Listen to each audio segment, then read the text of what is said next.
Hello there! Welcome back to It Gets So Lonely Here, where we are with the princess. Questioning what I forgot since last episode. I wouldn't like to take up too much of your time when it's so very late. Okay. But you mind sitting with me a little while longer and reading to me, provided that you can, of course. This is a far enough question, but your pride bristles regardless.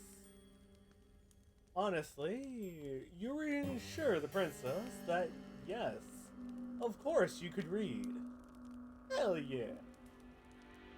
You are a poor student in many aspects at the conservatory, but you had something of a gift when it came to the library, the library arts. Uh, Reading books is all you have ever been any good at. Oh, I see. I suppose I should have known. You're so incredible. I sometimes wonder if there's anything you can't do. Okay. The princess's high praise make you flush awkwardly. You look away. Being able to read you reassure her.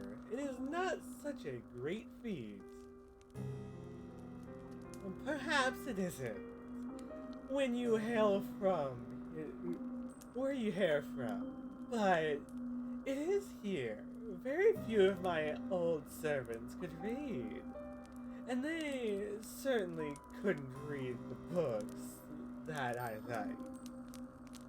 Cool. Now we know. This piques your interest. Piques your interest.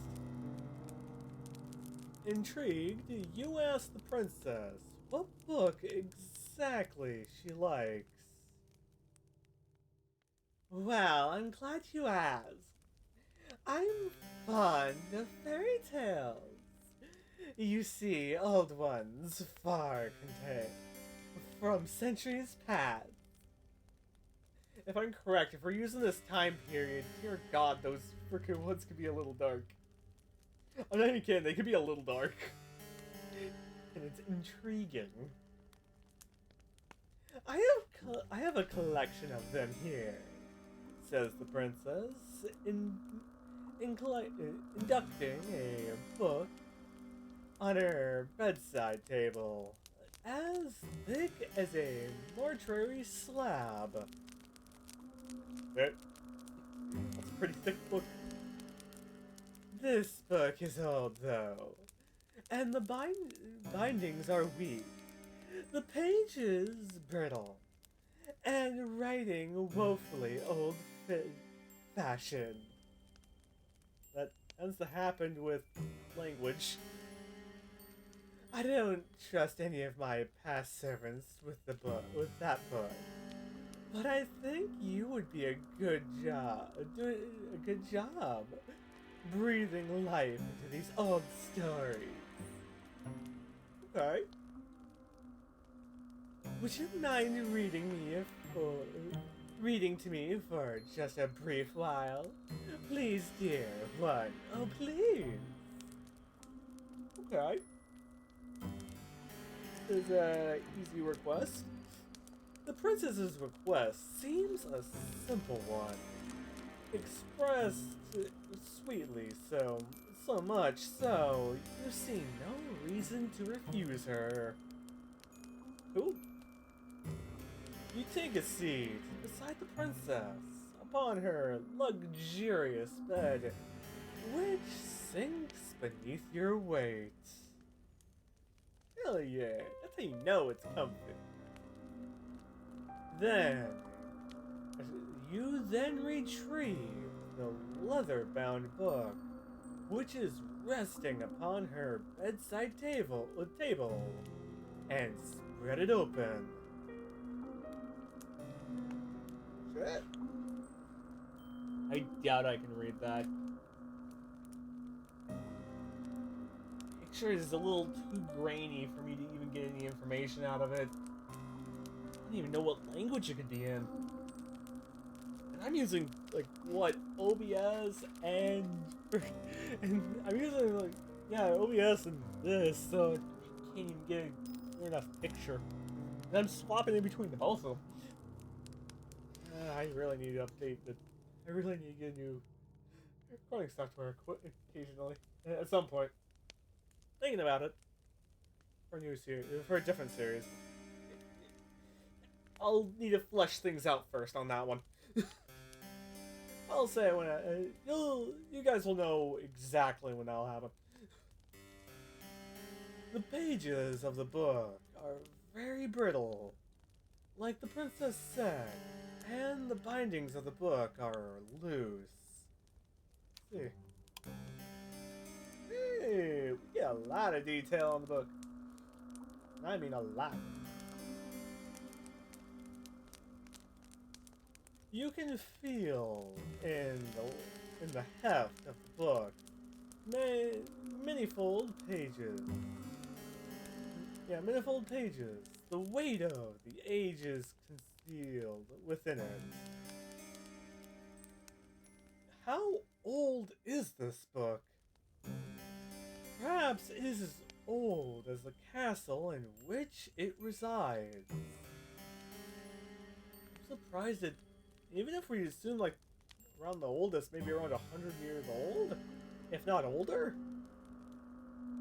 Yeah, I'm surprised it's still in pretty good shape. I'd expect like some more damage to it at least. Yeah, at least more damage. I can understand it being loose and the paper being brittle, but I'd assume it would start to take some real damage and hurt the pages. I'm assuming. I don't know how long books naturally last. It is with a quiet voice, bestowed at first, hesitation at first, that you begin to read to the princess a tale of centuries' love, which culminates in a lavish wedding ceremony. Hell yeah. All the while as you read, the princess listens to you.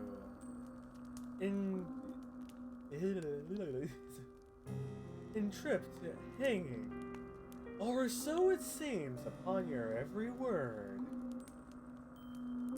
Okay. Once you read the final phrase embraced upon the page of this aged tome, and they lived happily ever after, the princess sighs as though the tale has touched her very soul. Would that there was a handsome prince to marry me, she says somberly, or better yet, a beautiful princess. At this point, I think I would even settle for a lonely scullery maid. So our very main character. You blush at this idle remark, and mumble softly that this would not be proper. The storm outside is still squalling, and you have never been one to raise your voice. The princess looks like, "The fuck you say?" You do not expect, therefore, that the princess will overhear you. But she does. She observes you, her head resting against her pillow, and says, "And what would be the problem with that, hmm? As my maid, shouldn't my happiness come before any city ideals of property?" Um, um, shit. Well, of course, you reply. But for a princess to marry a scullery maid, you're still hung up about that. The princess, the princess tears. Don't pay it too much heed. I'm just talking to myself, as if anything like that would ever happen when there is no priestess around who would offer it. Eh, now we know. You think there are greater issues with the princess's plan than the lack of a priest. Though she does present a good point. The castle is empty.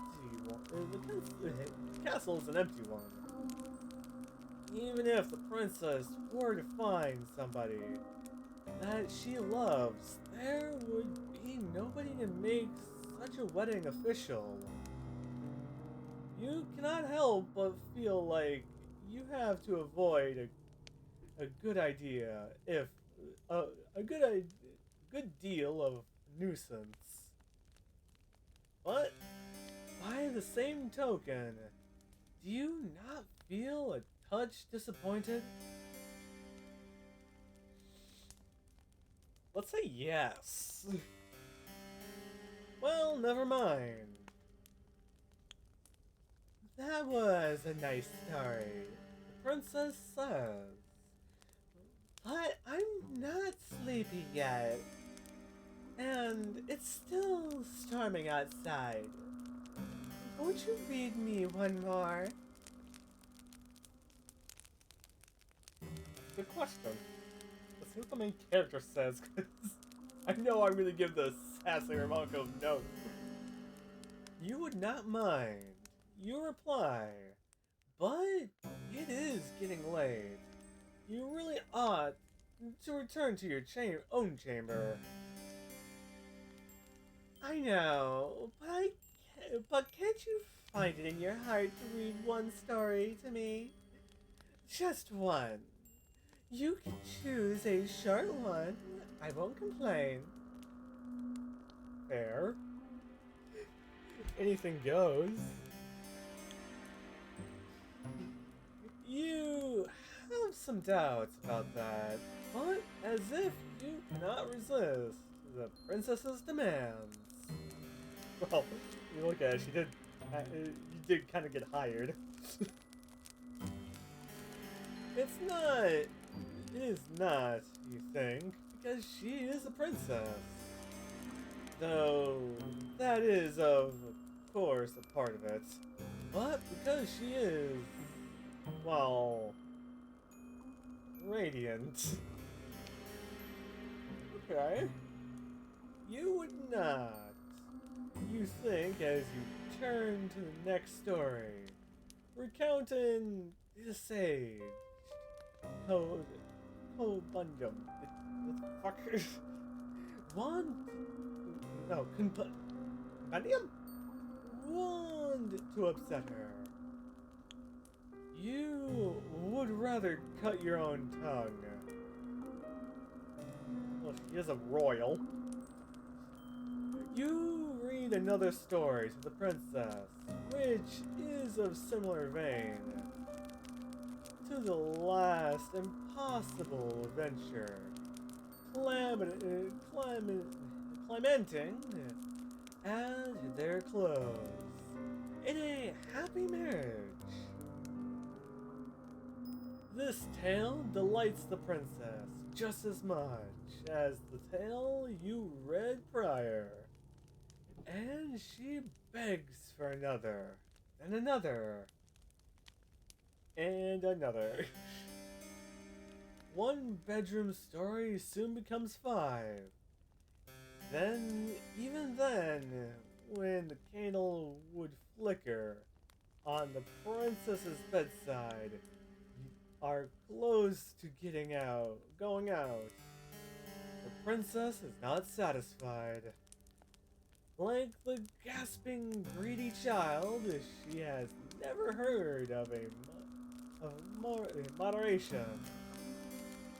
And from here, I get out of the episode here. So, I hope you guys have a great time and a great day too. Well, I question, what the heck the princess is gonna pull out on us next? Don't tell me she's gonna tell us another story. But before it gets to that, best end of the episode here. I hope you guys have a great time and a great day too. My question, what the heck we're gonna do? See you guys next time.